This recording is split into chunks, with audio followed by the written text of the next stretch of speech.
Epictetus, one of the most profound figures in Stoic philosophy, was born into slavery and rose to become a revered teacher whose influence still resonates today.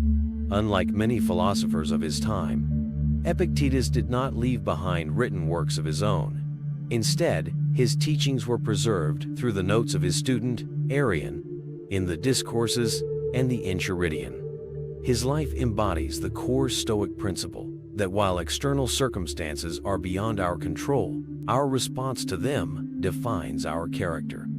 Epictetus was born around 55 AD in Hierapolis, Phrygia, modern-day Turkey.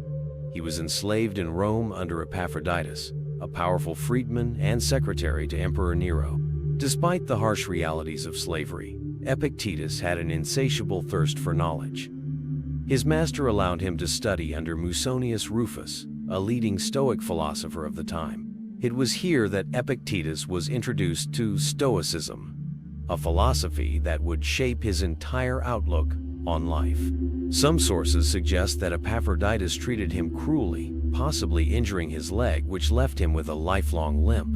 Whether the injury was deliberate or due to a medical condition, it did not deter him. Instead, it became a testament to his philosophy. Physical suffering was beyond his control, but his attitude towards it was his own. Upon being freed, likely after Emperor Nero's death, Epictetus dedicated himself fully to philosophy. He taught in Rome until Emperor Domitian, wary of philosophers and their influence, expelled them from the city around 93 AD. Forced into exile, Epictetus relocated to Nicopolis in Greece, where he founded his own philosophical school. Unlike many philosophers who focused on abstract discussions, Epictetus was deeply practical. He did not concern himself with theoretical debates or metaphysical speculation. Instead, he believed that philosophy should serve as a guide to daily life, teaching individuals how to face hardship, injustice, and the impermanence of life with dignity and resilience. Epictetus's teachings revolve around the Stoic concept of control, dividing life into two categories: things we can control and things we cannot.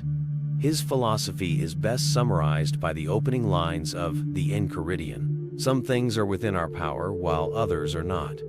Within our power are opinion, motivation, desire, aversion, in short, whatever is our own doing.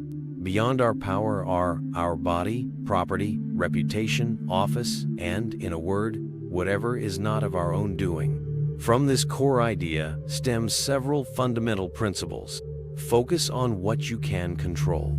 Epictetus believed that much of human suffering comes from trying to control the uncontrollable. He urged his students to focus their energy on their thoughts, actions, and responses rather than external events. By doing so, one could cultivate a state of inner tranquility and resilience. Acceptance of fate, amor fati. A key Stoic belief is that everything happens according to a greater order. Rather than resisting life's challenges, one should embrace them as opportunities for growth. Epictetus taught that suffering comes from our judgments about events, not the events themselves. Accepting fate allows one to navigate life with grace. The power of rational thought. To Epictetus, true freedom is found in the mind. He taught that external circumstances, no matter how difficult, cannot touch an individual's inner self unless they allow it. Through rational thought and discipline, one can maintain equanimity in the face of adversity. Virtue is the highest good.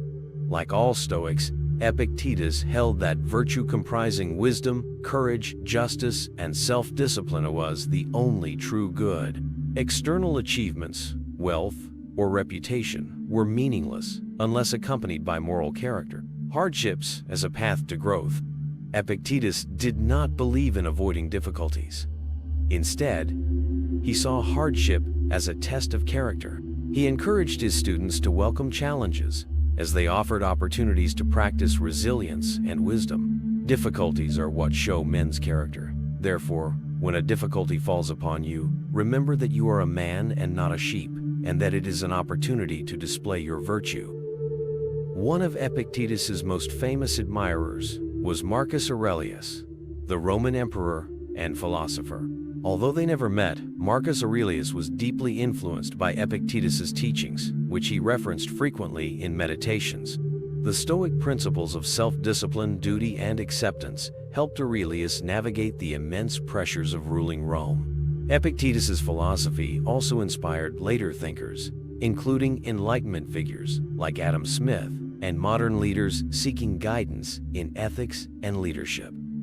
Since Epictetus never wrote down his teachings, his student Arrian recorded his lectures, resulting in the Discourses and the Enchiridion. These works remain some of the most practical Stoic texts available today.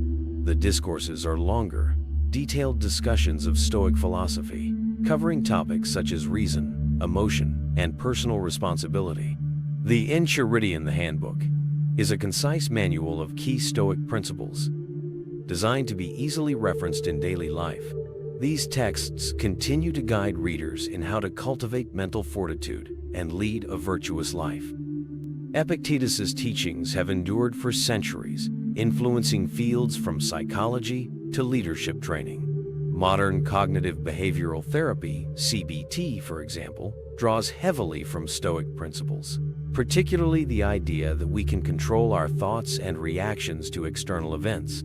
His ideas are widely used by athletes, soldiers, entrepreneurs, and individuals seeking to build mental resilience.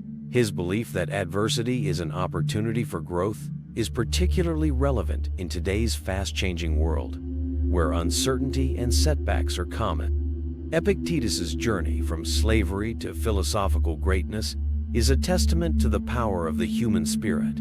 He taught that true freedom lies in the mind, and that by focusing on what we can control, accepting hardships, and striving for virtue, we can live a fulfilled and meaningful life. His wisdom is as relevant today as it was nearly 2,000 years ago, reminding us that no matter what life throws our way, we always have the power to choose our response. Happiness and freedom begin with a clear understanding of one principle: some things are within our control, and some things are not. Epictetus's philosophy continues to inspire countless individuals on their journey towards self-mastery and inner peace, proving that even in the face of suffering, wisdom and virtue can flourish.